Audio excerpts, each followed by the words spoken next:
चले, number 1, the protection of internal environment from the hazards of fluctuation in the external environment is termed as A osmoregulation, thermoregulation, homeostasis, C excretion. Okay, मुबारक हो, सबसे पहले गलत answer देने वाले student अक्सर खान है, शाबाश बेटा। और इतना बच्चों वाला आंसर गलत दिया, देखो दूसरी बार भी जो है वो एमसीक्यू गलत किया आपने। तो हमने कहा कि इंटरनल इन्वायरमेंट एक्सटर्नल इन्वायरमेंट के फ्लक्चुएशन के खिलाफ जो हमारे इंटरनल इन्वायरमेंट में जो प्रोटेक्शन का जो निज़ाम मौजूद होता है, उस प्रोटेक्शन के निज़ाम को क्या कहते हैं? तो हमारे पास इसका करेक्ट आंसर है वो है होम्योस्टेसिस। होम्योस्टेसिस का मतलब होता है maintenance of internal environment. Maintenance of internal environment जो है उसे हम क्या कहते हैं? होम्योस्टेसिस। तो हमारे पास जो है वो नंबर 1 का जो करेक्ट आंसर है वो क्या है? सी, होम्योस्टेसिस। नंबर 2 का जल्दी से बताएं, the mechanism of regulation generally between organism in its environment of solute and the gain and loss of water is called. वो मैकेनिज्म जिसमें जानदार जो है वो अपने इन्वायरमेंट में सोल्यूट के जरिए पानी को गेन और लॉस करने की जो मैकेनिज्म होता है, उस पूरे मैकेनिज्म को हम क्या नाम देते हैं? तो एक मिनट, थोड़ा सा मुझे यहाँ इसमें कैमरे में, तो हमारे पास जो है वो 4 ऑप्शन है। एक है internal regulation, osmo regulation, water regulation और डी बॉडी रेगुलेशन। तो नंबर 2 का correct answer is osmo regulation. Osmo regulation की है, स्टार्ट बिल्कुल बेसिक एमसीक्यू से है। नंबर 3 का मुझे बताएं जल्दी से, the maintenance of internal temperature of the body within a tolerable range is designated as. Number 3 की बात हो रही है। नंबर 3 का क्या होगा? मेंटेनेंस ऑफ बॉडी टेम्परेचर की बात हो रही है। बॉडी टेम्परेचर के मेंटेनेंस को हम क्या कहते हैं? शाबाश। तो उसका करेक्ट आंसर हमारे पास क्या है? C, thermoregulation. तो नंबर 3 का करेक्ट आंसर था C, thermoregulation. Number 4, the more concentrated external environment with respect to internal environment of a cell is termed as. जब एक्सटर्नल इन्वायरमेंट जो है वो ज्यादा कंसंट्रेटेड हो इंटरनल इन्वायरमेंट के मुकाबले में, उसे क्या कहते हैं? ए हाइपोटोनिक, बी हाइपरटोनिक, सी आइसोटोनिक और D all of the above. Number 4 का करेक्ट आंसर क्या होना चाहिए? तो 4 का करेक्ट आंसर तकरीबन सारे बच्चों ने सही दिया है, वो कहलाता है हाइपरटोनिक। जब बाहर का इन्वायरमेंट जो है वो इंटरनल इन्वायरमेंट के मुकाबले में ज्यादा कंसंट्रेटेड होता है, तो वो क्या कहलाता है? हाइपरटोनिक। तो नंबर 4 का जो करेक्ट आंसर हमारे पास क्या है? नंबर 4 का करेक्ट आंसर हमारे पास है B, hypertonic. Number 5, the hypertonic environment of the cell renders cell solution concentrated and the shrinkage the cell due to. शाबाश। A loss of water, B gain of water, C loss of salt in the cell, D none. Number 5 की बात हो रही है hypertonic environment के अंदर। देखो number 5 का लाइन से बच्चे जो है वो गलत आंसर दे रहे हो भाई, इतने सारे बच्चों का एक साथ गलत आंसर है। हाइपरटोनिक इन्वायरमेंट में गौर से सुनिएगा, हाइपरटोनिक इन्वायरमेंट में सेल जो होता है वो क्या हो जाता है? श्रिंक हो जाता है, सिकुड़ जाता है। और उसके सिकुड़ने की वजह क्या होती है? शाबाश, इसके सिकुड़ने। मरियम नंबर 5 का गलत दे रही हो इतना बच्चों वाला आंसर। यार मैं ये समझाता हूँ, देखो इतने सारे ऑडियंस है ना, कुछ जहीन बच्चों ने भी जो है ना गलत आंसर दे के वो कर दिया। थोड़ा सा मैं समझा दूं अगर आप लोगों को एतराज ना हो। टेस्ट वाले बच्चों, अगर आप समझना चाहते हो तो मैं समझा दूं, या सिर्फ टेस्ट देना चाह रहे हो टेस्ट दूं? कितने बच्चे कह रहे हैं कि मैं समझा दूं? जल्दी से बताओ। अगर आप मुझे कह रहे हो मैं समझा दूं तो मैं समझा देता हूं, जल्दी से बताओ। कितने कह रहे हैं समझा दूं, और कितने कह रहे हैं आगे एमसीक्यू पे बढ़ जाऊं? जल्दी से। यस सर, बिल्कुल समझाओ ना, चलो। ओके भाई, तो अब देखो भाई, 3 किस्म का हमारे पास क्या है? एनवायरनमेंट है भाई। ये सेल है ना, सेल की हम बात करता हूं। हमारे पास जो है वो सेल जो है वो ये हमने यहां बात की। ये फॉर एग्जाम्पल मैंने 3 सेल बना दिया। पहली कंडीशन, हमने सेल को एक ऐसे एनवायरनमेंट में रखा। पहली कंडीशन, हमने सेल को एक ऐसे एनवायरनमेंट में रखा जहां सोल्ट की कंसंट्रेशन क्या है? जहां सोल्ट की कंसंट्रेशन क्या है? ज्यादा है। और पानी जो है वो सेल के, क्योंकि सेल का 70 to 90% हिस्सा, सेल का 70 to 90% हिस्सा जो है वो क्या है? सिर्फ और सिर्फ पानी है ना। तो हमने कहा पहली कंडीशन, हमने सेल को एक ऐसे एनवायरनमेंट में रखा जहां नमकियात ज्यादा है, पानी क्या है? कम है। और जहां नमकियात ज्यादा होता है ना, तो वो सोल्यूशन कहलाता है हाइपरटोनिक सोल्यूशन। क्या कहलाता है? वो कहलाता है हाइपरटोनिक। और हाइपरटोनिक में क्या है कि सेल के अंदर पानी ज्यादा है, बाहर क्या है, सेल के अंदर क्या है, पानी ज्यादा है, बाहर कम है। इसी तरीके से दूसरी कंडीशन जो है इसमें हमने कहा कि एक ऐसे एनवायरनमेंट में रखा जहां सोल्ट क्या है, कम है सेल के मुकाबले में, और पानी जो है उसकी कंसंट्रेशन क्या है, ज्यादा है, और सॉल्ट की कंसंट्रेशन कम है ना, इसीलिए हम उसे कहते हैं हाइपोटोनिक सोल्यूशन। क्या कहलाता है, हाइपोटोनिक सोल्यूशन। और तीसरी कंडीशन जो है उसमें सेल के जो अंदरूनी इन्वायरमेंट में जितना सोल्ट है ना, एग्जैक्ट क्या है, सोल्ट उसके बराबर है, और इसी तरीके से पानी भी क्या है, एग्जैक्ट उसके बराबर है। और हमने कहा कि जब सेल के अंदरूनी इन्वायरमेंट के मुकाबले में बाहर का जो इन्वायरमेंट है ना, वहां सोल्ट और वाटर अगर बराबर है ना, तो वो कहलाता है आइसोटोनिक। क्या कहलाता है वो कहलाता है आइसोटोनिक सोल्यूशन। अब हाइपरटोनिक सोल्यूशन में क्या है, गौर से देखो, ऑस्मोसिस क्या होता है। ऑस्मोसिस जो है स्पेशल टाइप ऑफ डिफ्यूजन है जिसमें पानी के मॉलिक्यूल जो होते हैं वो हायर कंसंट्रेशन से कहां जाते हैं, लोअर कंसंट्रेशन की तरफ। अब क्या है, पानी जो है ना, गौर से सुनिएगा, पानी जो है वो क्या है कि यहां जो है वो ज्यादा है, बाहर कम है ना, तो इसका मतलब क्या होगा, ऑस्मोसिस जो होगा वो अंदर से बाहर होगा। ऑस्मोसिस का जो प्रोसेस होगा वो क्या होगा, अंदर से बाहर होगा, और उसे हम कहते हैं एक्स ऑस्मोसिस। क्या कहते हैं इसे हम, एक्स ऑस्मोसिस। एक्स ऑस्मोसिस का मतलब है कि पानी का क्या हो जाना, अंदर से बाहर चले जाना। और जब पानी क्या होता है, अंदर से बाहर जाता है, सेल क्या हो जाता है, सुकड़ जाता है। सेल क्या हो जाता है, सुकड़ जाता है, और इस सुकड़ने को हम कहते हैं plasmolysis. Shrinkage of cytoplasm is known as plasmolysis. ये प्लाज्मोलाइसिस कहलाता है। तो हमने कहा कि प्लाज्मोलाइसिस क्यों हुआ भाई, जब सेल को हाइपरटोनिक सोल्यूशन के अंदर रखते हैं, पानी क्या होता है, अंदर से बाहर चले जाता है। पानी जो है वो अंदर से बाहर चले जाता है, और अंदर से बाहर जाने की वजह से सेल जो सुकर जाता है उसे क्या कहते हैं, प्लाज्मोलाइसिस। इसी तरीके से हमने कहा हाइपोटोनिक सोल्यूशन की अगर हम बात करते हैं, यहां पानी बाहर ज्यादा है ना, यहाँ क्या है, बाहर पानी क्या है, ज्यादा है, तो इसका मतलब क्या होगा, पानी हायर कंसंट्रेशन से लोअर कंसंट्रेशन की तरफ जाएगा, यानी सेल के अंदर चले जाएगा। तो इसे हम क्या कहते हैं, एंड ऑस्मोसिस। क्या कहते हैं इसे हम, एंड ऑस्मोसिस। क्या कहेंगे, एंड ऑस्मोसिस। और एंड ऑस्मोसिस के नतीजे में, एंड ऑस्मोसिस के नतीजे में सेल क्या हो जाएगा, फूलना शुरू हो जाएगा।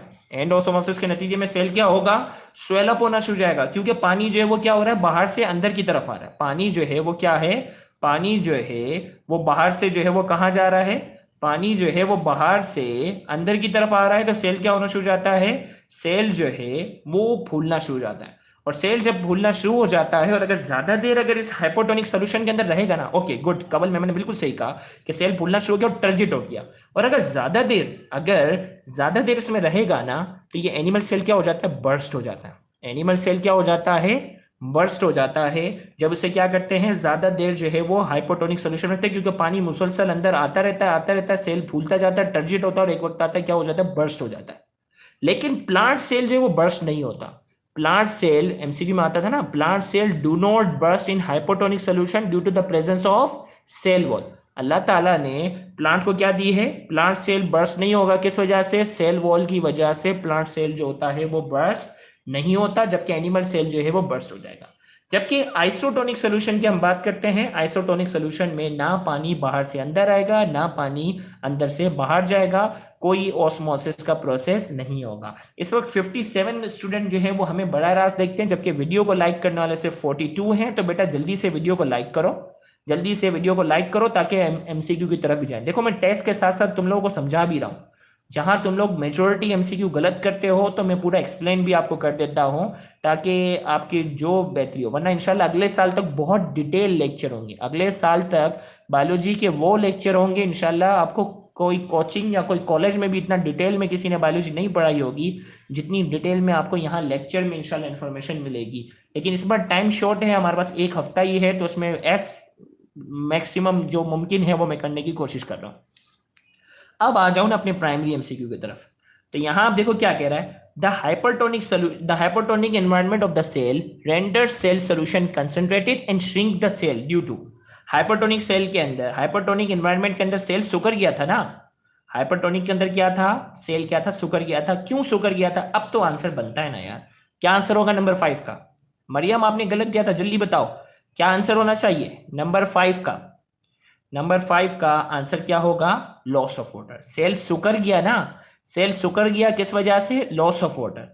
बर्स्ट अगर कहता हाइपोटोनिक यहां लिखा हुआ होता, देखो अगर इस एमसीक्यू में लिखा हुआ होता हाइपोटोनिक और कहते हैं हाइपोटोनिक में सेल एनिमल सेल जो होता है वो बर्स्ट हो जाता है, क्यों बर्स्ट हो जाएगा शाबाश जल्दी से बताओ, बर्स्ट हो जाएगा तो क्यों बर्स्ट होगा शाबाश। अगर ये लिखा होता कि हाइपोटोनिक इन्वायरमेंट में हमने सेल को रखा और सेल जो होता है वो बर्स्ट हो गया, तो बर्स्ट किस वजह से होगा शाबाश। अगर एमसीक्यू में कहता बर्स्ट होता तो बर्स्ट में क्या होता, गेन ऑफ वाटर की वजह से होता। तो इस एमसीक्यू का करेक्ट आंसर हमारे पास क्या है, लॉस ऑफ वाटर, क्योंकि क्या है हाइपरटोनिक इन्वायरमेंट है। जल्दी से तो अब आ जाए नंबर, ओके एक रीजन ये भी हो सकता है, अब्दुल अयूब ने सही कहा, एब्सेंस ऑफ सेल वॉल की वजह से भी कह सकते हैं, बेहतरीन।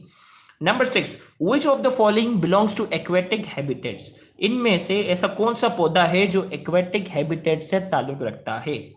शाबाश, नंबर 6 की बात हो रही है, पानी से ताल्लुक रखने वाले कौन से पौधे हैं, xerophytes, mesophytes, hydrophytes, D all of the above. Number 6 की बात हो रही है, तो नंबर 6 का हमारे पास जो करेक्ट आंसर है, नंबर 6 का हमारे पास करेक्ट आंसर है वो क्या है, सी हाइड्रोफाइट्स। नंबर 6 का करेक्ट आंसर क्या है हमारे पास, सी हाइड्रोफाइट्स। नंबर 7 यार गलती से मार्क किया हुआ है और बच्चों वाला सवाल है, there is no issue. Plant that are present in severe dry habitats, severe dry habitats में पाए जाने वाले पौधे कौन से, xerophytes, mesophytes, hydrophytes, none. Severe dry condition में पाए जाने वाले कौन से पौधे हैं, तो करेक्ट आंसर क्या है, 7 का ए है जो कि गलती से मार्क किया हुआ था, चलो कोई बात नहीं। नंबर 8 की हम बात करते हैं, which of the following, which of the following is the example of mesophytes, which of the following is the example of mesophytes, A brassica, B rose, C mango, D all of the above. इनमें से कौन सा पौधा है जो mesophytes की example है, number 8 की बात हो रही है, नंबर 8 की बात हो रही है, इनमें से कौन सा पौधा है, इनमें से कौन सा पौधा है जो मीजोफाइट्स की एग्जाम्पल है, शाबाश, ब्रासिका, रोज और मैंगो, ये तमाम के तमाम जो है, ये तमाम के तमाम जो है ये किसकी एग्जाम्पल है, मीजोफाइट्स की। तो नंबर 8 का करेक्ट आंसर है वो क्या है, D. Number 9, which structure helps fresh water protozoa in paramecium to pump out excess water, इनमें से कौन सा मैकेनिज्म है, कौन सा स्ट्रक्चर है जो फ्रेश वाटर प्रोटोजोआ, मिसाल के तौर पर पेरामेशियम को एक्स्ट्रा पानी जो है वो सेल से बाहर निकालने में मदद देता है। तो नंबर 9 का करेक्ट आंसर क्या है, कॉन्ट्रैक्टाइल वैक्यूल। नंबर 9 का जो करेक्ट आंसर है वो क्या है, 9 का बी है, कॉन्ट्रैक्टाइल वैक्यूल एक ऐसा स्ट्रक्चर है जो फ्रेश वाटर प्रोटोटिस को पानी बाहर पंप करने में मदद देता है।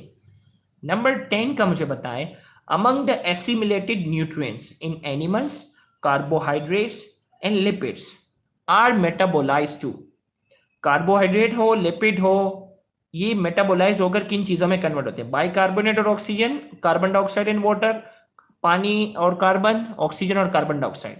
शाबाश, नंबर 10 का करेक्ट आंसर क्या होना चाहिए, तो नंबर 10 का करेक्ट आंसर मेजोरिटी बच्चों ने सही दिया हुआ है और वो क्या है, बी है, कार्बन डाइऑक्साइड और वाटर। तो कार्बोहाइड्रेट हो लिपिड हो ये तमाम चीजें जो है वो मेटाबोलाइज होकर किस में कन्वर्ट हो जाती हैं, कार्बन डाइऑक्साइड और वाटर के अंदर कन्वर्ट होती हैं।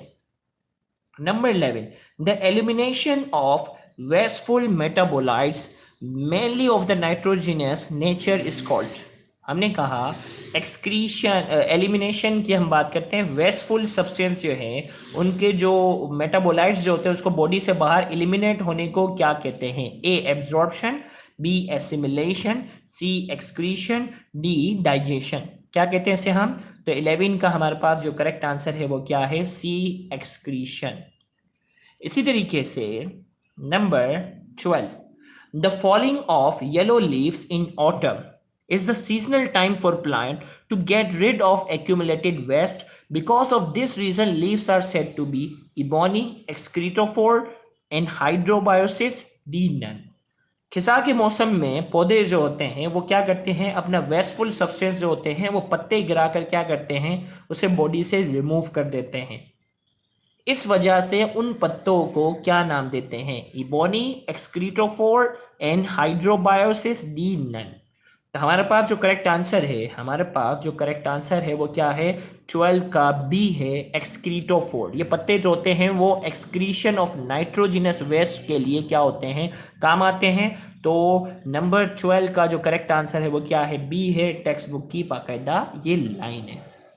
नंबर 13 की हम बात करते हैं, excretory nitrogen is metabolically converted into urea by A nitrogen cycle, B urea cycle, C phosphorus cycle, D sulphur cycle. शाबाश। नंबर 13 की बात हो रही है, विच वन इज करेक्ट? तो 13 का जो करेक्ट आंसर तूबा हनीफ, निहा खान, मरियम अमीन, अस्मा, आरजू, जुलेखा, रिमशा नास और भी बहुत सारे बच्चे, क्योंकि आज की तादाद, आज हमारे पास पार्टिसिपेंट की तादाद तकरीबन 60 है, 60 के करीब बच्चे इस वक्त हमें बड़ा रास्त टेस्ट दे रहे हैं, तो सबका कमेंट बताना मुश्किल हो रहा है। तो नंबर 13 का जो स्टार्टिंग वाले बच्चे थे उनका नाम मैंने दिया है, वो है बी यूरिया साइकिल। 13 का करेक्ट आंसर क्या है? B urea cycle. Number 14, simple tubular excretory system in flatworm is called. Flatworm के अंदर एक्सक्रीटरी सिस्टम जो होता है वो सिंपल ट्यूबुलर होता है, उसे क्या कहते हैं? मेटानेफ्रीडिया, प्रोटोनेफ्रीडिया, गिल्स और lungs. Simple tubular excretory system जो है उसे क्या कहते हैं? आरजू, मरियम, हुमा, निहा, जोया, मेमूना, शाफे, तुबा, अस्मा, अलशेख, फिनोमिनल। इन बच्चों ने सही दिया है, that is protonephridia. Bulb like flame cell होते हैं ना, उन फ्लेम सेल को हम नाम देते हैं प्रोटोनेफ्रीडिया का भी। तो सिंपल ट्यूबुलर सिस्टम होता है फ्लैट वॉर्म के अंदर और उसे हम क्या कहते हैं? प्रोटोनेफ्रीडिया। तो 14 का हमारे पास जो करेक्ट आंसर है, 14 का हमारा जो करेक्ट आंसर है वो क्या है? B protonephridia. 15 की हम बात करते हैं, the excretory product of reptiles and birds is called. Reptiles और बर्ड्स का जो एक्सक्रीटरी प्रोडक्ट है वो क्या है? Ammonia, urea, uric acid, all of the above. तो कवल मेमन, निहा, शाफे, मरियम अमीन, हुमा, सुशील, जोया, इन सब ने सही दिया है और वो है यूरिक एसिड। क्या है? रेप्टाइल्स और बर्ड्स। याद रखिएगा, रेप्टाइल्स और बर्ड्स जो है उनका, रेप्टाइल्स और बर्ड्स का जो एक्सक्रीटरी प्रोडक्ट है वो क्या है? Uric acid. ऐसे जानदार जो पानी को ज्यादा लॉस नहीं कर सकते, ऐसे जानदार जो पानी को ज्यादा लॉस नहीं कर सकते, उनका जो एक्सक्रीटरी प्रोडक्ट होता है वो यूरिक एसिड होता है। इसी तरीके से अगर यहाँ लिखा हुआ होता मेमल्स का, मेमल्स जो है उनका एक्सक्रीटरी प्रोडक्ट क्या है? शाबाश। अगर मेमल्स का पूछा जाता कि the excretory product of mammals is A B C D, the excretory product of mammal अगर पूछा जाता तो क्या आंसर होता? तो आंसर होता हमारे पास यूरिया, मेमल्स का। और इसी तरीके से अगर पूछा जाता है excretory product of fresh water animals, fresh water animals का एक्सक्रीटरी प्रोडक्ट अगर पूछा जाता तो क्या आंसर होता? फ्रेश वाटर एनिमल्स का अगर एक्सक्रीटरी प्रोडक्ट पूछा जाता तो क्या आंसर होता? शाबाश, अमोनिया। याद रखिएगा, फ्रेश वाटर का अगर पूछा जाता तो अमोनिया, मेमल्स का पूछा जाता तो यूरिया, और रेप्टाइल्स और बर्ड्स का पूछा जाएगा तो क्या होगा? Uric acid. तो इस एमसीक्यू का जो करेक्ट आंसर है 15 का जो करेक्ट आंसर है वो क्या है? सी, यूरिक एसिड। 16 की हम बात करते हैं, the marine organism excrete ammonia directly in the water, these organism are called. Marine जो होते हैं वो डायरेक्ट अमोनिया को पानी में एक्सक्रीट करते हैं, उन्हें क्या कहते हैं? अमाइनोथैलिक, यूरोथैलिक, यूरिकोथैलिक। थैलिक का मतलब रिमूव करने वाले। अब तो क्या आंसर होना चाहिए इसका? तो 16 का जो करेक्ट आंसर है वो क्या है? फिजा यूसुफ हमारी न्यू पार्टिसिपेंट है बेटा, welcome to the live session. Aaliya भी शायद न्यू पार्टिसिपेंट है बेटा, welcome to the live session. तो हमारे पास 16 का जो करेक्ट आंसर है वो क्या है? ए, अमाइनोथैलिक जो है इसका क्या है? करेक्ट आंसर है। इस तरीके से 17 की बात करते हैं, the animals which excrete urea are called. ऐसे जानदार, ऐसे एनिमल जो यूरिया एक्सक्रीट करते हैं, ऐसे एनिमल जो यूरिया एक्सक्रीट करते हैं उन्हें क्या कहते हैं? यूरियोथैलिक, अमाइनोथैलिक, यूरिकोथैलिक, प्रोटोनेफ्रीडियम। तो हमारे पास जो है ऐसे एनिमल जो यूरिया को एक्सक्रीट आउट करते हैं उन्हें क्या कहते हैं? उसे हम कहते हैं ए, यूरियोथैलिक। तो इसका करेक्ट आंसर 17 का है वो क्या है? ए। नंबर 18 का देखते हैं, सबसे पहले करेक्ट आंसर कौन देता है? Excretion in hydra take place by. Hydra के अंदर जो एक्सक्रीशन होती है वो किसके जरिए होती है? Protonephridia, metanephridia, flame cell, no specialized structure. Number 18 की बात हो रही है। तो सबसे पहले करेक्ट आंसर जोया फहीम, फिर फिनोमिनल, फिर अब्बास, फिर अस्मा, शिफा मेमन, आसफा, जोया नूर, रिमशा, सैयद, जईन, उनजिला नूर और अक्सा खान ने जो है वो इन बच्चों ने स्टार्टिंग में सही दिया है, नो स्पेशलाइज्ड स्ट्रक्चर। हाइड्रा के पास कोई स्पेशलाइज्ड स्ट्रक्चर नहीं होता, हाइड्रा के पास कोई स्पेशलाइज स्ट्रक्चर नहीं होता एक्सक्रीशन के लिए। तो 18 का जो हमारे पास जो करेक्ट आंसर है, 18 का हमारे पास जो करेक्ट आंसर है वो क्या है, D, no specialise structure. Number 19 की बात करते हैं। In planaria tubular system is spread throughout the body and branches are kept by a cellular setup term is. Planaria की बात करते हैं, ट्यूबुलर सिस्टम जो होता है वो पूरी बॉडी में फैला हुआ होता है और ब्रांचेस जो होती हैं वो एक सेलुलर सेटअप की शक्ल में होती हैं, उन्हें क्या कहते हैं, protonephridia, flame cell, tuft of cilia, metanephridia. तो हमारे पास इसका जो बेस्ट आंसर है, देखो याद रखिएगा, फ्लेम सेल और प्रोटोनेफ्रीडिया बोथ आर सिनोनिम। तो इसका करेक्ट आंसर हमारे पास क्या होना चाहिए, ए एंड बी। याद रखिएगा, बी, फ्लेम सेल और प्रोटोनेफ्रीडिया दोनों चीजें क्या है, सेम है। तो इस एमसीक्यू में गड़बड़ी है, हमारे पास क्या होना चाहिए, ई ऑप्शन होना चाहिए, और ये ई ऑप्शन शो करे, ई ऑप्शन क्या करे, शो करे कि वो क्या है, बोथ ए एंड बी। क्या है भाई, both A and B are the correct. तो 19 में ए और बी दोनों क्या है, करेक्ट है। 20. Flame cells have tough of. Flame cells have tough of cilia, flagella, pseudopodia, pores. Number 20 की बात हो रही है। तो अल शेख ने सबसे पहले आंसर दिया, फिर अली लाजपुर, उनजिला, फिजा, निहा, साद, सना, हारून, अस्मा और बहुत सारे बच्चों ने सही आंसर दिया है। Flame cell have tuft of, flame cell के पास टफ ऑफ सीलिया, सीलिया का बाकायदा क्या होता है, गुच्छा होता है। इस डायग्राम जिन बच्चों ने देखी होगी उनको बहुत अच्छे तरीके से पता होगा। तो 20 का हमारे पास जो करेक्ट आंसर है वो क्या है, 20 का करेक्ट आंसर हमारे पास जो है वो क्या है, ए है। अब देखो शिफा मेमन कहते हैं ना ओवर कॉन्फिडेंस, देखो 21 का आंसर उन्होंने बगैर ऑप्शन के दे दिया। 21 के इन्होंने शिफा मेमन कहते हैं, एक होता है कॉन्फिडेंस, एक होता है ओवर कॉन्फिडेंस। तो शिफा मेमन ने ऑप्शन देखे बगैर जो है वो लिख दिया है अमोनिया। पहले ऑप्शन देखा करो, ओवर स्पीड जो होगी ना आपको पेपर में ले डूबेगी। चले, fresh water flame flatworms excrete very concentrated urine, very dilute urine, urine between the कम concentration and dilute, none. Fresh water जो होते हैं फ्लैट वॉर्म कैसी यूरिन एक्सक्रीट करते हैं। तो हमारे पास जो 21 का करेक्ट आंसर है वो क्या है, बी। फ्रेश वाटर वाले हैं वो क्या करते हैं, फ्रेश वाटर वाले जो होते हैं वो डाइल्यूट, बहुत ज्यादा डाइल्यूट यूरिन क्या करते हैं, एक्सक्रीट आउट करते हैं। और अगर फ्रेश वाटर की जगह मेरीन वाटर अगर लिखा हुआ होता तो हम वेरी कंसंट्रेटेड यूरिन कहते हैं। मेरीन वाटर लिखा हुआ होता तो हम वेरी कंसंट्रेटेड यूरिन कहते हैं। इसी तरीके से फ्रेश वाटर लिखा हुआ है तो इसका करेक्ट आंसर हमारे पास क्या है, वेरी डाइल्यूट यूरिन। इनकी जो यूरिन होती है वो क्या होती है, बहुत ज्यादा डाइल्यूट होती है। 21 की बात करते हैं। Each segment of earthworm has a pair of flame cell, metanephridia, protonephridia, nephrostome. 21 की बात हो रही है तो सबसे पहले करेक्ट आंसर जो दिया है वो शिफा मेमन ने दिया। चलो शाबाश, पहले में डांट पड़ी ना इसको। शाफे, आबिदा, निहा, फिजा, जोया, मरियम, इन बच्चों ने जो है वो 21। मरियम क्या हो गया बेटा, 21वें का पूछे जा रहा है, 22वां तो पूछा ही नहीं है। अच्छा सॉरी, 21 दो बार हो गए। ओके, 21 की बात हो रही है। Okay, that is metanephridia.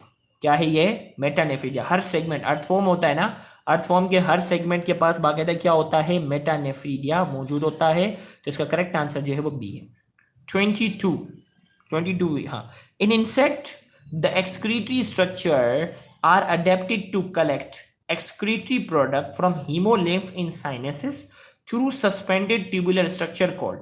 Insect के अंदर excretory structure जो होता है उसको अडेप्टेड किया जाता है कि वो हीमोलिम्फ से क्या करता है, हीमोलिम्फ से जो है वो वेस्ट प्रोडक्ट को कलेक्ट करता है, उसे क्या कहते हैं, A flame cell, A flame cell,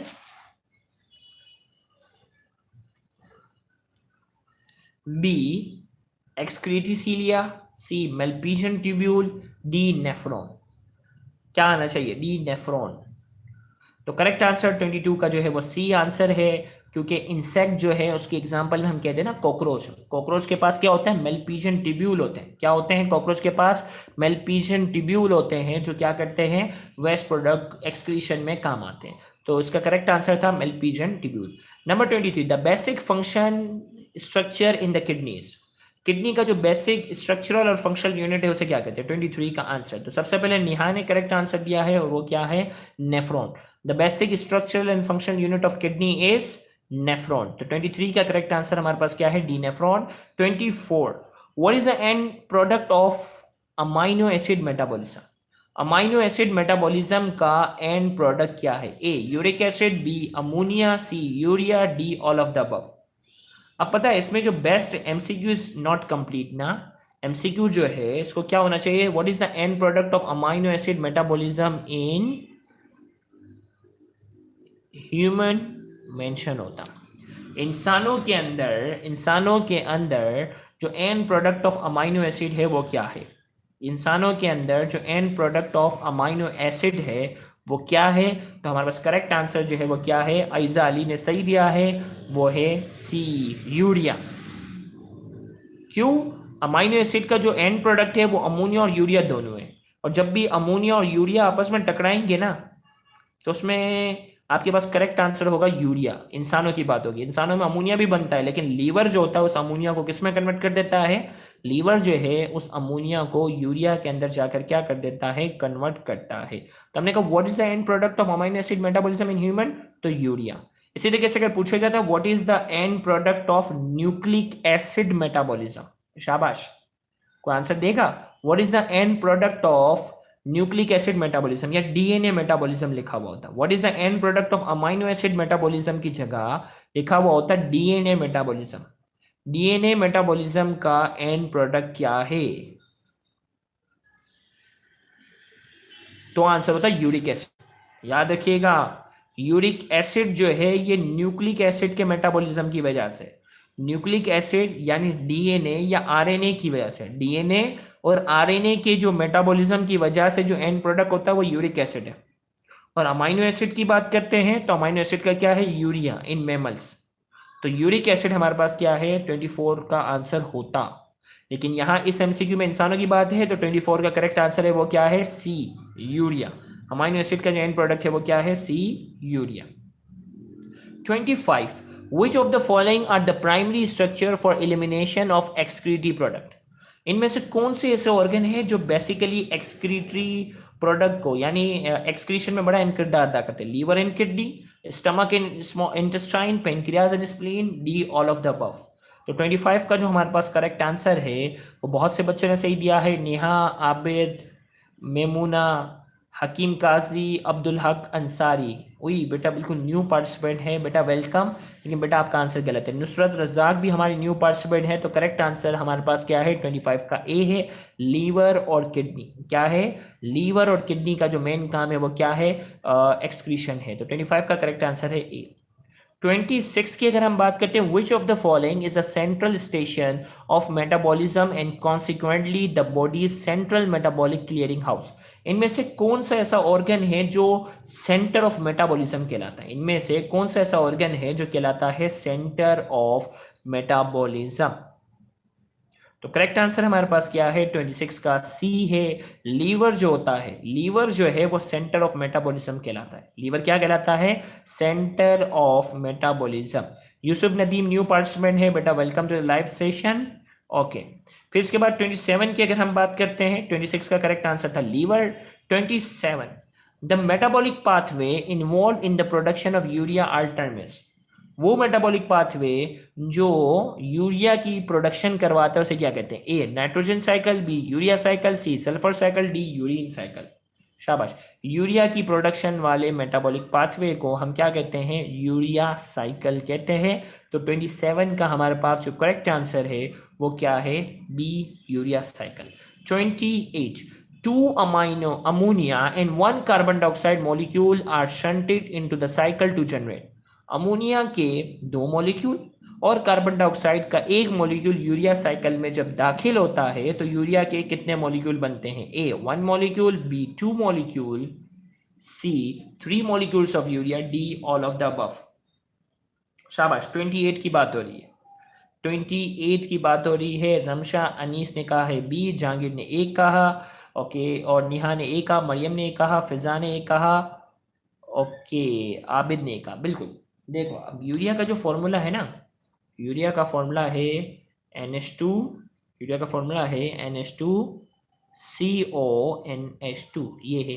तो इसमें क्या है, 2 अमोनिया होंगे और 1 कार्बन डाइऑक्साइड होगा।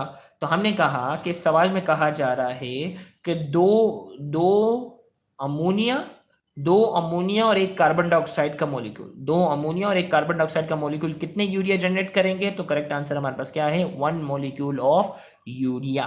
तो 28 का करेक्ट आंसर हमारे पास क्या है? A. 29, the arginine is split by, the arginine is split by A arginase, B arginyl, C lipase, D ligase. Arginine जो है अमाइनो एसिड है और इस अमाइनो एसिड को तोड़ने के लिए क्या चाहिए? तो मरियम नासिर ने सबसे पहले करेक्ट आंसर दिया है आर्जिनेस, उसामा, आरजू, यूसुफ, अली राजपूत, फातिमा सलीम, तुबा हनीफ और हकीम काजी शाफे, इन बच्चों का सही है आर्जिनेस। 29 का करेक्ट आंसर क्या है? The arginine is split by arginase. Arginase नाम के एंजाइम से ये अमाइनो एसिड को स्प्लिट करने के लिए एंजाइम काम आता है। Number 30, the major effect of glycogen on homeostasis. Glycogen का जो मेजर इफेक्ट है होम्योस्टेसिस में क्या है? A oxygenation of tissue, assist kidney in toxic disposal, C energy reserve, D blood clotting. तो मेमुना, मरियम, निहा, मरियम अमीन, फातिमा, जुलेखा, इन बच्चों ने सही दिया है कि होम्योस्टेसिस के अंदर जो ग्लाइकोजेन, होम्योस्टेसिस के अंदर जो ग्लाइकोजेन का जो अहम किरदार है वो क्या है? Energy reserve. याद है ना, animal store their food product in the form of glycogen, plant store their food product in the form of starch. तो हमने कहा होम्योस्टेसिस में ग्लाइकोजन का जो मेन किरदार है, होम्योस्टेसिस में ग्लाइकोजन का जो मेन किरदार है वो क्या है? एनर्जी रिजर्व है। एनर्जी को क्या करना है? स्टोर करना है। तो करेक्ट आंसर जो है वो 30 का सी है। 31, the blood is lease through kidney by. Blood जो होता है वो किडनी से लीव करता है किसके जरिए? Renal artery, hepatic when, renal vein, hepatic artery. Blood जो होता है वो किडनी से जो लीव करता है वो किसके जरिए लीव करेगा? तो 31 का करेक्ट आंसर है रीनल वेन। रीनल वेन के जरिए जो है, 31 का करेक्ट आंसर है सी। रीनल आर्टरी के जरिए सप्लाई होता है और रीनल वेन के जरिए क्या हो जाता है? इससे ब्लड जो होता है वो दूर जाता है। तो 31 का हमारे पास जो करेक्ट आंसर है, 31 का करेक्ट आंसर हमारे पास क्या है? C, renal vein. 32, urine from kidney is pass to urinary bladder through a duct called. Kidney से जो यूरिन जो है वो यूरिनरी ब्लैडर तक एक डक के जरिए आती है, उसे क्या कहते हैं? A urinary bladder, C B urethra, ureter, C urethra, renal pelvis. 32 का मुझे बताएं क्या आंसर होना चाहिए? तो 32 का करेक्ट आंसर अजेश, निहा, उस्मान, हुमा, मरियम अमीन, मरियम नासिर, जैन फरमान, न्यू पार्टिसिपेंट ने बेटा वेलकम। तो यूरेटर, किडनी से यूरेटर के जरिए यूरिन जो है वो यूरिनरी ब्लैडर में आएगी। तो इसका करेक्ट आंसर हमारे पास क्या है? B ureter. 33, urine leaves the body during urination from a bladder through a tube called. Urine जो है वो यूरिनेशन के दौरान यूरिनरी ब्लैडर से एक ट्यूब के जरिए जाती है, उसे क्या कहते हैं? Urinary bladder, ureter, urethra, renal vein. क्या आंसर होना चाहिए 33 का? 33 का करेक्ट आंसर क्या है? यूरेथ्रा। तो बॉडी से बाहर जो रिमूव होगी यूरेथ्रा के जरिए और किडनी से यूरिनरी ब्लैडर तक जो जाएगी वो यूरेटर के जरिए जाएगी। तो 33 का करेक्ट आंसर हमारे पास क्या है? सी, urethra. 34, near the junction of urethra and the bladder a muscle is present which control the urine in bladder. Pyloric sphincter, sphincter muscle, cardiac muscle, smooth muscle. 34 की बात हो रही है। यूरिन जो है वो यूरिनरी ब्लैडर से लीक ना हो, किस वजह से? तो 34 का करेक्ट आंसर हमारे पास क्या है? B, sphincter muscle. Correct answer क्या है? स्फिंक्टर मसल मौजूद होते हैं जो कि यूरिनरी ब्लैडर से, स्फिंक्टर मसल मौजूद होते हैं जो कि यूरिनरी ब्लैडर से जो है वो यूरिन को बॉडी से बाहर रिमूव करने नहीं देते। Number 35, juxtamedullary nephron are specifically instrumental in the production of। Nephron की दो टाइप्स होती हैं, एक कहलाती है कॉर्टिकल नेफ्रॉन, दूसरी कहलाती है juxtamedullary नेफ्रॉन। juxtamedullary नेफ्रॉन जो है उनका स्पेसिफिकली काम क्या है? तो ए में कहा जा रहा है concentrated urine, production of concentrated urine, production of diluted urine, C both A and B, D none. शाबाश। 35 का करेक्ट आंसर जो है वो देव कुमार, रमशा, जोया नूर, नेहा गलत है। Correct answer is juxta medullary जो है वो कंसंट्रेटेड यूरिन में अहम किरदार है। अगर कोर्टिकल पूछा जाता ना तो डाइल्यूट यूरिन, कोर्टिकल अगर पूछा जाता तो डाइल्यूट यूरिन होता, ये जक्स्ट्रा मेडुलरी कहा गया। जक्स्ट्रा मेडुलरी जो नेफ्रॉन है ना उनका लूप ऑफ हेनली बहुत बड़ा होता है। डायग्राम से अगर तुम्हें याद हो ना कि भाई नेफ्रॉन जो था इसमें, ये एक मिनट थोड़ा फोकस कर लेते हैं। नेफ्रॉन जो है ना, एक जो थे उसमें हमने कहा कि भाई ये स्ट्रक्चर फिलहाल में इतना वो नहीं करते, लूप ऑफ हेनली है ना, कॉर्टिकल वालों का बहुत छोटा होता है, जक्स्ट्रा मेडुलरी का बहुत बड़ा है। और लूप ऑफ हेनली का जो बेसिकली काम है वो पानी की क्या करना है, रीएब्जॉर्प्शन करना है। अब लूप ऑफ हेनली जितना बड़ा होगा उतना ज्यादा पानी क्या होगा, रीएब्जॉर्ब होगा। और जितना ज्यादा पानी रीएब्जॉर्ब होगा ना, जितना ज्यादा पानी क्या होगा, रीएब्जॉर्ब होगा, यूरिन क्या होगी, उतनी ज्यादा कंसंट्रेटेड होगी। तो यहां पूछा गया है जक्स्ट्रा मेडुलरी जो नेफ्रॉन है ना, जक्स्ट्रा मेडुलरी नेफ्रॉन है, उसका बेसिकली काम है वो क्या है, कंसंट्रेटेड यूरिन बनाना। इसी तरीके से कॉर्टिकल नेफ्रॉन अगर कहता तो आंसर आपके पास क्या हो जाता, 35 का हो जाता बी। इसी तरीके से 36 का बताएं, in each nephron inner and form a cup shape swelling called. Inner and जो होता है वो एक कप शेप स्वेलिंग बनाता है, और उस कप शेप स्वेलिंग को हम क्या कहते हैं। तो इसका करेक्ट आंसर हमारे पास जो है वो क्या है, 36 का डी हमारे पास जो है वो करेक्ट आंसर है 36 का, देयर इज बोमाइन्स कैप्सूल। तो हर नेफ्रॉन के अंदर जो इनर एंड होता है वो एक कप शेप स्वेलिंग बनाता है, और उस कप शेप स्वेलिंग को हम क्या कहते हैं, बोमेंस कैप्सूल। क्या कहते हैं उसे हम, बोमेंस कैप्सूल कहते हैं। 36 का करेक्ट आंसर हमारे पास है D. 37, in nephron a ball of capillaries is present which is called as। Nephron के अंदर बॉल ऑफ कैपिलरीज का बाकायदा क्या होता है, गुच्छा बना होता है, और उस कैपिलरी के गुच्छे को हम क्या कहते हैं। तो 37 का करेक्ट आंसर महानूर, जफर, आसफा, रमशा, उस्मान खान, निहा, मरियम अमीन, सना हारून और इन बच्चों ने बिल्कुल सही दिया, और वो क्या है, ग्लोमेरुलस।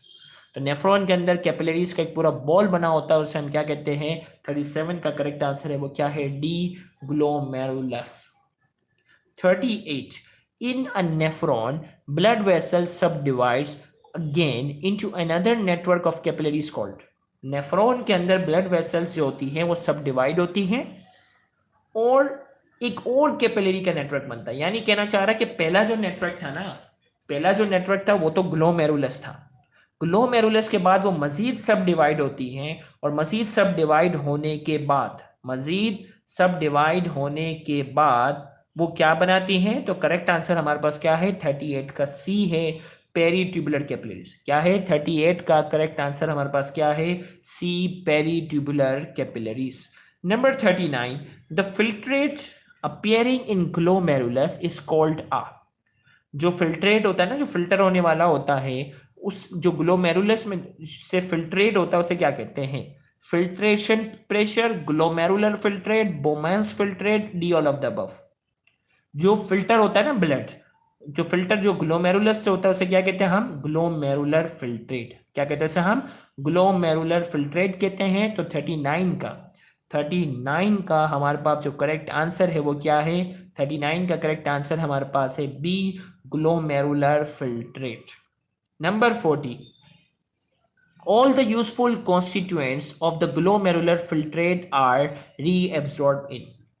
जितने भी ग्लोमेरुलर फिल्ट्रेट के अंदर जो जरूरी चीजें होती हैं वो कौन रीएब्सॉर्ब करता है, proximal tubule, distal tubule, collecting duct, loop of Henle. शाबाश।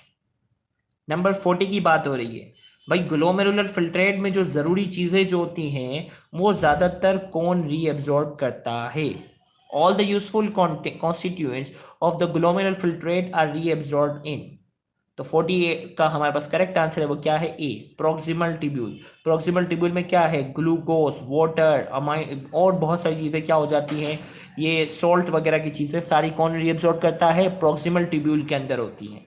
जबकि डिस्टल ट्यूब्यूल के अंदर जाकर तो हॉर्मोन्स की वजह से, यहाँ हॉर्मोन्स की वजह से क्या हो रही होती है, रीएब्जॉर्प्शन होती है।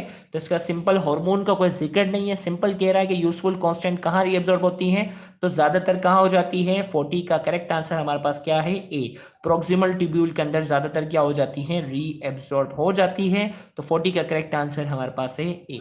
41, the active Uptake of sodium in the ascending limb of thick loop of Henle is promoted by the action of A, thyroxine, B, glucagon, C, insulin, D aldosterone. Sodium की अप एक्टिव अपटेक यानी reabsorption of sodium कौन करवाता है? तो शिफा, नेहा, मरियम अंसारी, रिहान अब्बासी, देव कुमार, उस्मान, मरियम ने। तो हमने कहा कि सोडियम की जो रीअब्जॉर्प्शन करवा रहा होता है वो कौन करवाता है? एल्डोस्टेरोन करवाता है। तो करेक्ट आंसर हमारे पास जो 41 का है वो क्या है? डी है। 42, विच of the following is a hormone? Which of the following is a hormone secreted by adrenal cortex? इनमें से कौन सा हार्मोन है जो एड्रिनल कॉर्टेक्स सिक्रीट करता है?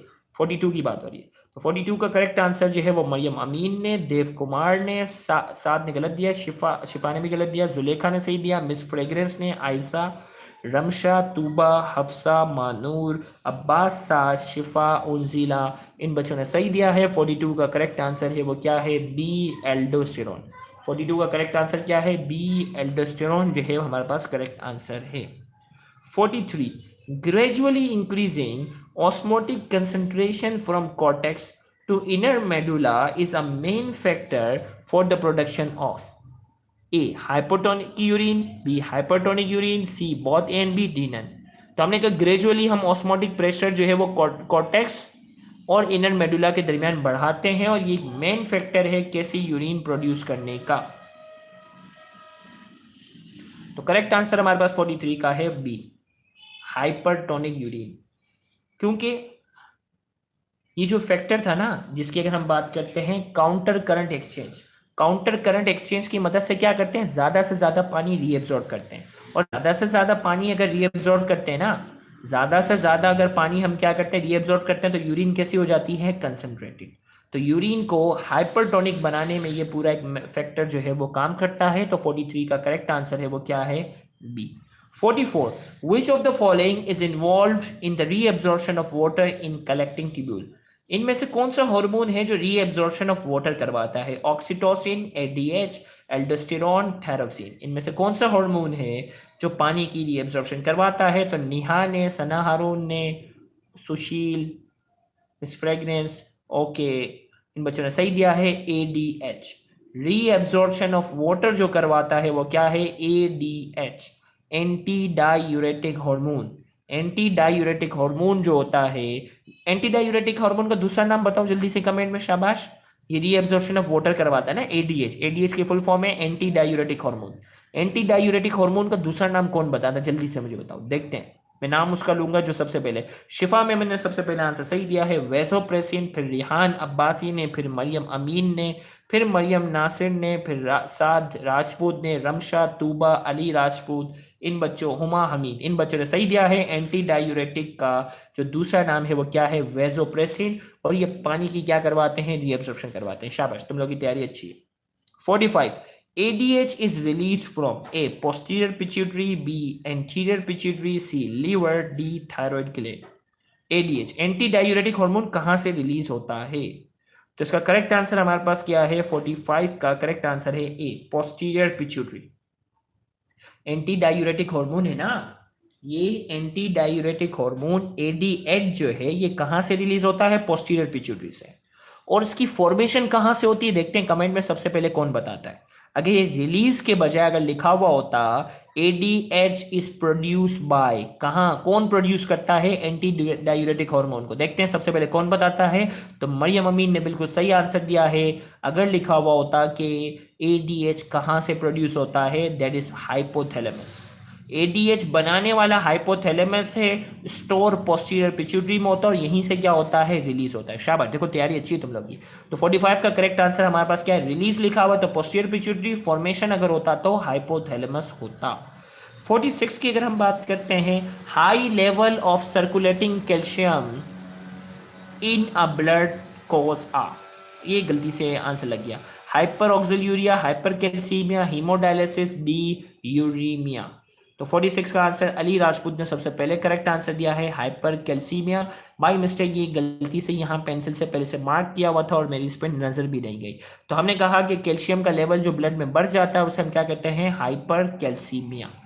47 की अगर हम बात करते हैं, 47, for non surgical removal of stone kidney is take place by, पहले ज़माने में किडनी के स्टोन के लिए ऑपरेशन करवाते थे, लेकिन अब जो है वो का प्रोसेस करवाने के लिए, किडनी का स्टोन निकालने के लिए अब ऑपरेशन की ज़रूरत नहीं है। एक नॉन सर्जिकल प्रोसीजर होता है, उस नॉन सर्जिकल प्रोसीजर का नाम पूछा जा रहा है। तो उस नॉन सर्जिकल प्रोसीजर का जो नाम है वो क्या है? नुसरत ने गलत दिया है। उस नॉन सर्जिकल प्रोसीजर का नाम है लिथोट्रिप्सी। क्या है? उस नॉन सर्जिकल प्रोसीजर का जो नाम है 47 का करेक्ट आंसर है लिथोट्रिप्सी, जिसमें लेजर के जरिए या अल्ट्रासाउंड के जरिए। लिथोट्रिप्सी की दो टाइप्स है ना हमारी बुक में, लेजर लिथोट्रिप्सी और अल्ट्रासाउंड लिथोट्रिप्सी, जिसके जरिए क्या करते हैं, स्टोन को छोटे छोटे हिस्सों में तोड़ देते हैं, और वो स्टोन जो होता है फिर यूरिन के जरिए क्या होता है, ये स्टोन जो है वो फिर यूरिन के जरिए क्या हो जाता है, यूरेथ्रा के जरिए जो है वो बॉडी से बाहर क्या हो जाता है, रिमूव हो जाता है।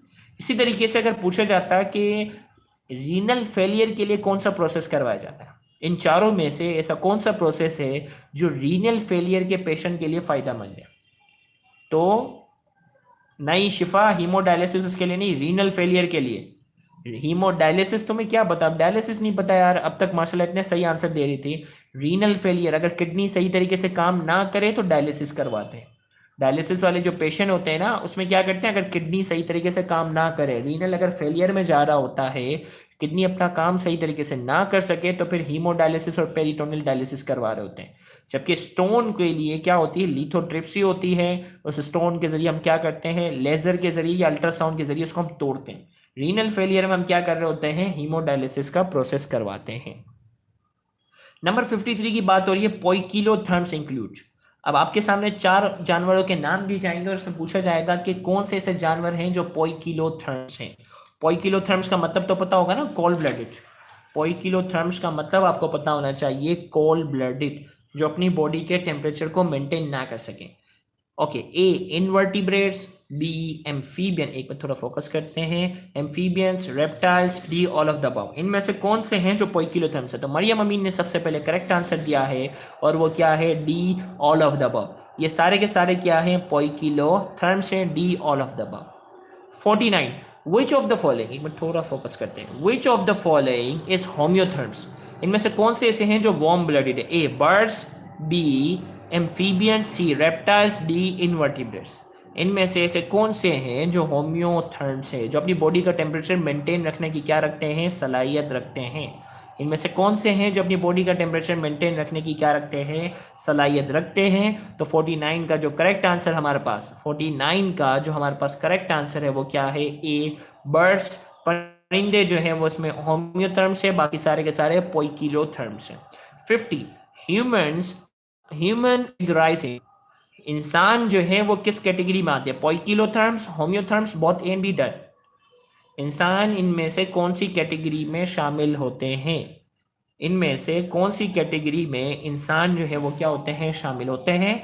तो 50 का जो करेक्ट आंसर हमारे पास क्या है, बी होम्योथर्म्स। इंसान अपनी बॉडी का टेम्परेचर क्या रखते हैं, मेंटेन रखते हैं। 51, which of the following excretory product requires minimum water for its elimination as compared to other? इनमें से कौन सा वेस्ट प्रोडक्ट है जिसके रिमूवल के लिए सबसे कम पानी चाहिए? इनमें से कौन सा वेस्ट प्रोडक्ट है जिसकी रिमूवल के लिए सबसे कम पानी चाहिए? नेहा गलत दिया तुमने आंसर, 51 की बात हो रही है। तो करेक्ट आंसर क्या होना चाहिए? देखो यार, ये तो तुम लोगों ने सत्यानाश कर दिया। ओके, 51 का अब जाके कुछ बच्चों ने सही दिया, यूरिक एसिड। यूरिक एसिड के लिए, यूरिक एसिड की रिमूवल के लिए सबसे कम पानी चाहिए। सना तुम्हारा भी गलत है, यूरिक एसिड की रिमूवल के लिए सबसे कम पानी चाहिए होता है। इसी वजह से परिंदे, इसी वजह से रेप्टाइल्स, इसी वजह से परिंदे और इसी वजह से रेप्टाइल्स जो होते हैं वो अपना वेस्ट प्रोडक्ट जो होते हैं वो यूरिक एसिड की शक्ल में, अपना जो वेस्ट प्रोडक्ट होते हैं वो यूरिक एसिड की शक्ल में क्या कर रहे होते हैं, वो रिलीज करते हैं। तो 51 का करेक्ट आंसर क्या है, सी। और सबसे ज्यादा मैक्सिमम अमाउंट ऑफ वाटर किसके लिए चाहिए? शाबाश, चलो अगर मैक्सिमम अगर कहता तो क्या होता आंसर? हाँ, फरा बिल्कुल सही है, फरा नकवी ने सही दिया। देखो फरा आज मजलिस में भी नहीं गई ना, फरा नकवी बेचारी देखो पढ़ाई कर रही है। ओके, तो यहां हमने कहा मिनिमम की जगह क्या होता, मिनिमम की जगह अगर लिखा हुआ होता मैक्सिमम, तो आंसर क्या होता, अमोनिया। मैक्सिमम अमोनिया कितने, ओके मैक्सिमम अगर कहा था ना, मैक्सिमम अगर पूछा जाता तो आंसर क्या होता, अमोनिया। मिनिमम पूछा जा रहा है यूरिक एसिड, यूरिया इन दोनों के बीच में। अगर मैं आपसे पूछूं कि अमोनिया यूरिया के मुकाबले में कितने गुना ज्यादा खतरनाक है, एमसीक्यू में आता है ना, बुक की लाइन है, अमोनिया यूरिया के मुकाबले में कितने गुना ज्यादा खतरनाक है। तो सबसे पहले जोया नूर ने सही आंसर दिया, फिर सना ने, फिर मानूर ने, फिर रमशा ने, समीर जमाल तुम लेट हो गए बेटा, साद, उस्मान, देव, 1 लाख टाइम, 10,000 टाइम नहीं, 1 लाख टाइम। तो अमोनिया जो है वो यूरिया के मुकाबले में, अमोनिया जो है वो यूरिया के मुकाबले में 1 लाख गुना जो है वो क्या है, ज्यादा खतरनाक है। अब देखो भाई 52, गौर से सुनिएगा, 52 एमसीक्यू सामने लाने से पहले मैं आपको बता रहा हूं कि ये 52 एमसीक्यू जो है ये मेरे अपने एप्टीट्यूड में आया था। जिस टाइम पर मैंने एप्टीट्यूड टेस्ट दिया था डाउ का, उस एप्टीट्यूड टेस्ट में अब जो पूछे जा रहे हैं एमसीक्यू नंबर 52 सामने आएगा। और अगर ये तुम लोगों ने सही दिया तो मैं समझूंगा तुम फाइनल एप्टीट्यूड टेस्ट में भी सही दोगे।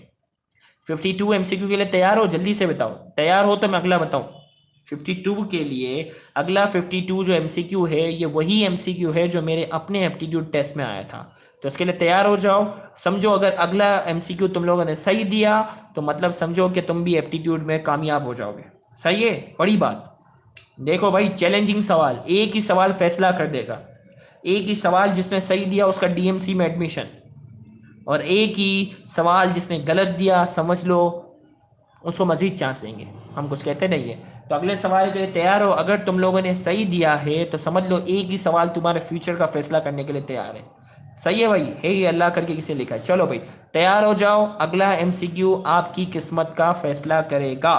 52, whales and seal have a very thick layer of insulating fat under the skin called adipose tissue, protein layer, skin, blood vessel, D none।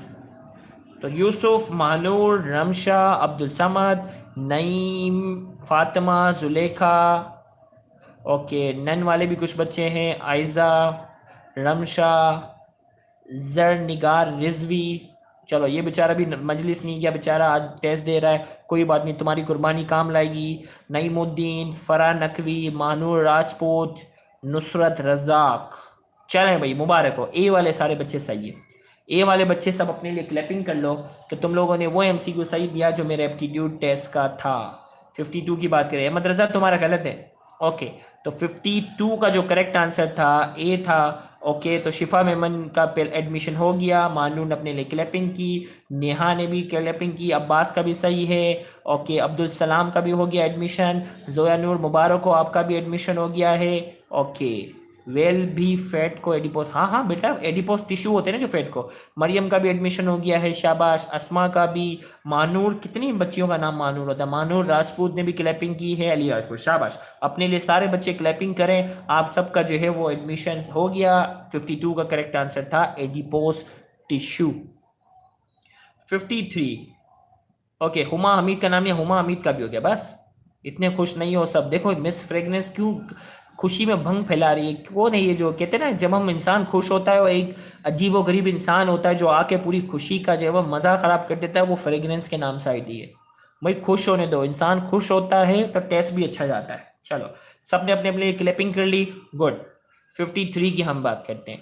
The rate of heat production is increase by increase muscle contraction by movements और shivering is called non shivering thermogenesis, B shivering thermogenesis, C sweat gland, D none. Sana ने जो है वो correct answer दिया, शिफा ने, निहा ने, मानूर ने, Sushil, Fatima, Mariam, miss fragrance, Huma Hameed, Rihan. Okay भाई तो 53 का हमारे पास जो करेक्ट आंसर है वो क्या है, शिवरिंग थर्मोजेनेसिस। 53 का करेक्ट आंसर हमारे पास क्या है, शिवरिंग थर्मोजेनेसिस है, B is the correct answer. 54, glomerular filtrate leaves the capsule by, glomerular filtrate जो होता है वो कैप्सूल से बाहर कैसे निकलता है, efferent arteriole, efferent when, efferent arteriole. तो 54 का करेक्ट आंसर फिजा, साद, देव कुमार, निहा, रमशा, ग्रैंड एफएनएस, हुमा हमीद, और भी बच्चों ने, बहुत सारे बच्चों ने सही आंसर दिया है। 54 का जो करेक्ट आंसर है वो क्या है? C, efferent arteriole. 54 का करेक्ट आंसर क्या है हमारे पास? 54 का करेक्ट आंसर है C, efferent arteriole is the correct answer. चले भाई, दाखिल जो होता है, इंटर्स अगर लिखा हुआ होता तो क्या आंसर होता? ग्लोमेरुलर, इसमें अगर ब्लड दाखिल होता है एफेरेंट से और लीव होता है इफेरेंट से। चले 55 की अगर हम बात करते हैं, in juxtamedullary nephron additional capillaries extend down to form a loop of vessel called. Okay Aqsa Khan, आपका नाम भी ले रहा हूं बस। ये तुम लोग छोटे बच्चों की तरह क्यों रोते रहते हो कि यार नाम नहीं रहा? ओके 55 का करेक्ट आंसर देव कुमार, समीर, सना हरून, रिहान अब्बासी, इन बच्चों ने जो है वो सही आंसर दिया है। जक्स्ट्रा मेडुलरी नेफ्रॉन में कैपिलरीज का एडिशनल जो होता है वो लूप ऑफ हेनली के अराउंड जो नेटवर्क होता है, लूप ऑफ हेनली के अराउंड जो नेटवर्क होता है उसे हम क्या कहते हैं? वाजा रेक्टा। क्या कहते हैं उसे हम कहते हैं वाजा रेक्टा, हम उसे कहते हैं। हाँ हाँ चलो, अब्दुल सलाम शेख नाम लेते हो ना, मैं भी कोशिश करता हूँ कि स्टार्टिंग वाले होते हैं ना उन बच्चों का नाम लूँ, तो आप, ताकि आप अपनी कोशिश करो, आपकी प्रैक्टिस जो है ना, आप ज़्यादा से ज़्यादा कोशिश करो, तो मैं कोशिश करता हूँ स्पेशली नाम भी लेता हूँ। सही है, कोशिश करूँगा। जिनका नाम नहीं ले सकूँ उनसे माजरत। तो 55 का जो करेक्ट आंसर हमारे पास जो है वो क्या है? सी, वाजा रेक्टा। आप शिफा मेमन ने कहा आप छुट्टी। ओके मजे, टेस्ट क्लियर। ओके भाई, डीएमसी में एडमिशन भी हो गया एक एमसी की वजह से। ओके, तो जो हमारे न्यू पार्टिसिपेंट हैं बेटा, आप हमारे व्हाट्सएप ग्रुप को ज्वाइन कर लेना ताकि अगले टेस्ट की अपडेट मैं आपको दे सकूं। मोस्ट प्रोबेबली, देखो मैं फाइनली बता रहा, मोस्ट प्रोबेबली हमारा चैप्टर 2 और 3 याद रखिएगा। ये चैप्टर 1 था ना सेकेंड ईयर बायोलॉजी का, चैप्टर 2